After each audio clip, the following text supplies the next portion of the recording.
भैया जी, क्या नाम है आपका? योगेश भाटी। तो आप भगवान को नहीं मानते क्या? नहीं, एक्चुअली गुरु जी बात क्या है ना, जो चीज़ मैं सामने देखता हूँ उसको मानता हूँ, सही जो है। चीज़ नहीं देखता उसको नहीं मानता। बिल्कुल बिल्कुल बिल्कुल, आप जो सामने देखेंगे उसको आप मानेंगे, जी जो नहीं देखेंगे उसको आप नहीं मानेंगे। जी। तो भगवान को मानते हैं या नहीं? कभी कभार, पर मन से नहीं। कह दिया कि पूजा कर ले, मंदिर चला चला गया, नहीं तो अपने मन से नहीं जाता।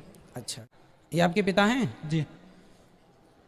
तो ये आपके पिता हैं, इस बात का आपके पास क्या सबूत है? मैं इनके घर में रहता हूँ, इनका बेटा हूँ, इसलिए सारे डॉक्यूमेंट आईडी सब पापा के नाम पे भी हैं, मेरे नाम पे भी हैं। उसमें फादर तो जो सामने हम देखते हैं वो मान लेते हैं, साइंस भी तो यही कहती है ना। जी। बात ठीक है आपकी, पर कुछ चीज़ें ऐसी होती हैं बेटा जो सामने नहीं दिखती पर माननी पड़ती हैं। जैसे हवा, क्या ऑक्सीजन आप देख पाते हैं? नहीं, महसूस कर सकते हैं। हाँ, जैसे आप महसूस कर सकते हैं ऑक्सीजन को, उसी प्रकार जब भक्ति करेंगे तो ईश्वर भी महसूस होने लग जाएगा। ठीक है, मिश्री को आप देख के नहीं बता सकते कि ये मीठी है कि खट्टी है। स्वाद दिखता नहीं है पर चखने से पता चल जाता है कि मीठी है। नमक दिखता नहीं है कि खारा है पर चखने से पता चलता है कि वो खारा है। कुछ चीज़ें दिखती नहीं है पर खाने पर स्वाद मिलता है ना। उसी प्रकार भगवान दिखता नहीं है पर भक्ति का रस जब जाएगा तो अनुभव होने लग जाएगा। वैसे ही जैसे मिश्री के खाते ही मिठास का अनुभव होता है और नमक के खाते ही खारेपन का अनुभव होता है। तो देखो, हर चीज़ हम ये नहीं कह सकते कि नहीं दिखती तो नहीं है। जैसे कि आपके पिता हैं, ये आपके पिता हैं? जी। तो ये आपके पिता हैं, इस बात का आपके पास क्या सबूत है? मैं इनके घर में रहता हूँ, इनका बेटा हूँ, इसलिए सारे डॉक्यूमेंट आईडी सब पापा के नाम पे भी हैं, मेरे नाम पे भी हैं। उसमें फादर नेम ऐड है। हाँ हाँ, सही बोला आपने कि ऐड है, मतलब डॉक्यूमेंट्स जो लिख कहेगा वो मान्य होगा कि नहीं? जी। कागज जो कहेगा मान्य होगा कि नहीं? उसी प्रकार हमारे वेद पुराण सब हजारों साल पहले लिखे गए हैं, वही तो डॉक्यूमेंट्स हमारे जीवन के सबसे बड़े प्रमाण पत्र है। शास्त्र जो कहता है वो हमें मानना है। आपके ये पिता हैं, ये आपको आपकी माँ ने बताया कि ये तुम्हारे पिता हैं। उसी प्रकार शास्त्रों ने बताया कि ईश्वर अनुभव का विषय है, दिखता है। एक बात बताइए, जब आपको चाइनीज भाषा आती है? नहीं आती। तो जब चाइनीज भाषा में आपको कोई कुछ भी लिख कर देगा तो क्या आप उसे पढ़ लेंगे?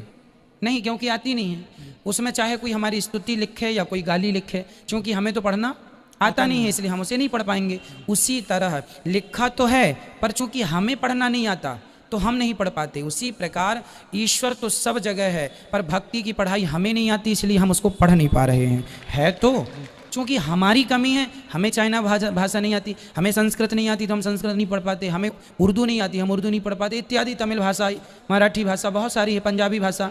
हमें लिखा सब कुछ है पर हम पढ़ नहीं पाते क्योंकि हमें वो भाषा नहीं आती। उसी प्रकार ईश्वर को समझने के लिए भी एक भक्ति की भाषा होती है, प्रेम की भाषा, वो पढ़नी पड़ती है। और वो कहाँ से आती है? सत्संग से। स्कूल जाएंगे तब ना आपको काखा गाघा या ABCD पढ़ाया जाएगा, उसके बिना तो आपको ज्ञान नहीं होगा ABCD या काखा गाघा का, है ना। उसी तरह जब सत्संग हम जाते हैं तो उसे हमें भक्ति की पाठशाला समझनी चाहिए। यहाँ से हमें ईश्वर का काखा गाघा समझ में आएगा। और आप अपनी जगह सही हैं, आपका तर्क सही है, परंतु ये भी सत्य है कि ईश्वर दिखाने का सब्जेक्ट। क्या आपके शरीर का दर्द आप हमें दिखा सकते हैं? दर्द नहीं, चोट दिखा सकते हैं अगर लगती है तो। चोट दिखा सकते हैं बट दर्द नहीं दिखा सकते। दर्द नहीं दिखता, इससे ये सिद्ध नहीं होता कि दर्द नहीं है। क्यों जी? दर्द नहीं दिखता, नहीं दिखने से ये तो सिद्ध नहीं हुआ कि नहीं है। भाई दर्द है पर दिखता नहीं है। उसी प्रकार ईश्वर है, दिखता नहीं है। नहीं दिखता तो ये नहीं कहा जा सकता कि ईश्वर नहीं है। हाँ, जैसे दर्द का अनुभव किया जा सकता है, उसी प्रकार भक्ति के रास्ते पर चल के उस ईश्वर का अनुभव किया जा सकता है। भाई काखा गाघा हम लोग पहली बार में तो नहीं समझे ना, पढ़ाई की तब तो समझ में आया। भक्ति के रास्ते पर चलेंगे तब ये अनुभव होंगे, है ना। अभी हमारे को अनुभव नहीं होता तो हम बिलीव नहीं करते कि ईश्वर जैसा कुछ नहीं है, है ना। यदि ईश्वर नहीं है तो फिर मुझे ये बताइए कि ईश्वर नहीं है तो ईश्वर का जिक्र क्यों है? क्योंकि जो नहीं होता उसका तो जिक्र ही नहीं होना चाहिए। जिन्होंने अनुभव किया उन्होंने बताया। हाँ, जिन्होंने अनुभव नहीं किया वो नहीं बताते। तो जिन्होंने अनुभव किया उन्होंने बताया, मतलब अनुभव किया ना तब ना बताया। आपने महात्मा गांधी को देखा है टीवी पे? प्रत्यक्ष नहीं। टीवी पर तो हम लोगों ने फिर रामचरितमानस, महाभारत भी रामानंद सागर जी ने दिखाया तो सबने देखा। यदि टीवी के महात्मा गांधी पर विश्वास किया जा सकता है तो टीवी के राम पर विश्वास क्यों नहीं किया जा सकता साहब? महात्मा गांधी को तो हमने भी नहीं देखा, लेकिन ये मानते हैं कि महात्मा गांधी नाम के कोई व्यक्ति थे। हमने नहीं देखा कि पृथ्वीराज चौहान कौन थे, लेकिन हम मानते हैं कि पृथ्वीराज चौहान नाम के कोई व्यक्ति थे। हमने नहीं देखा कि राम जी हैं, लेकिन हमने शास्त्रों पे पढ़ा। आप इतिहास को ही तो साक्षी मानेंगे, है ना? तो हमारे वेद पुराण इस धरती के सर्वप्रथम इतिहास हैं, तो उन्हें क्यों नकारा जाए? क्यों जी? इस धरती के साइंस भी ये मानता है कि हमारे वेद सबसे प्राचीन है। यदि ईश्वर नहीं थे तो द्वारिका पानी के अंदर कैसे मिल गई? साइंस ने तो खोज निकाली ना। फिर महाभारत के अवशेष कैसे मिल रहे हैं पुरातत्व विभाग को? यदि नहीं हुआ था महाभारत, यदि भागवत जी झूठी है, तो बताइए द्वारिका के राजा कृष्ण थे, जाते समय भगवान ने द्वारिका को पानी में डुबाया था, ये सुना होगा भागवत जी में। तो पानी के अंदर साइंस को द्वारिका मिली कि नहीं? अभी कुछ वर्ष पहले टीवी पर न्यूज़ सुनी ना आपने। तो ईश्वर यदि नहीं था, भागवत यदि गलत थी, तो फिर अवशेष क्यों प्राप्त हो रहे हैं? तो अवशेष मिल रहे हैं, इसका मतलब है कि सत्य चीज लिखी है जिसके सबूत आज साक्षात प्राप्त हो रहे हैं। इसमें कोई संदेह किंतु परंतु नहीं। अब बताइए, कोई संदेह है ईश्वर पर? नहीं है कोई डाउट आपको? कोई प्रश्न हो तो पूछ लीजिए। फिर भी कोई प्रश्न हो तो पूछिए। ईश्वर से लेके कोई भी प्रश्न हो आपका, निसंकोच पूछिए। हमारा धर्म है कि हम आपको संतुष्ट करें अपने जवाब से।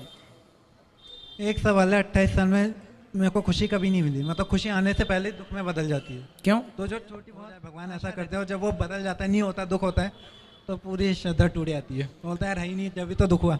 देखिए ऐसा है कि आप, एक बार क्या हुआ, एक नाई की दुकान में एक व्यक्ति, नाई ने कहा कि सुनो जी, भगवान तो होता ही नहीं है। तो नाई की दुकान के बाहर एक आदमी बोला, सुनो जी, नाई तो होता ही नहीं। क्यों नहीं होता नाई? नाई बाहर निकल के आया, मैं नाई हूँ, बोल क्या चाहिए? बोले नाई होता तो मेरी दाढ़ी इतनी बड़ी क्यों होती? नाई तो होता ही नहीं है, होता तो मेरी दाढ़ी इतनी बड़ी ना होती। तो नाई ने कहा भाई साहब, नाई तो मैं बैठा हूँ, तुम मेरी दुकान आओगे, शेविंग करवाओगे तब ना तुम्हारी दाढ़ी ठीक करूँगा, है ना? हमें क्या पता कि तुम्हारी दाढ़ी बड़ी हो रही है। उसी प्रकार जैसे नाई की दुकान में जाकर के आपको अपनी शेविंग करानी होती है, उसी प्रकार जब तक सुदामा जी भगवान के दरवाजे नहीं गए तब तक भगवान ने उनकी गरीबी नहीं दूर की। आप आ गए हैं आज बिहारी जी की शरण में, और आज आप कैसे भी करके जुड़ गए हैं। अब से आप जो कहेंगे बिहारी जी वो आपका पूरा करेंगे। परंतु भगवान की भक्ति करना चाहिए। जो वो दें और ना दें, इसमें तो इनकी मर्जी है। हमारा जितना पुण्य होता है वो हमें मिल के रहेगा। ईश्वर कृपा करते हैं, कृपा आप पर भी करेंगे। विश्वास आपने किया, अभी तक आपने विश्वास नहीं किया ना, वो कन्फर्म वाला, पक्का वाला। जब करेंगे तब ना फल मिलेगा, करेंगे नहीं विश्वास तो फल कैसे मिलेगा? पेड़ बोया ही नहीं आपने, फसल आएगी कहाँ से?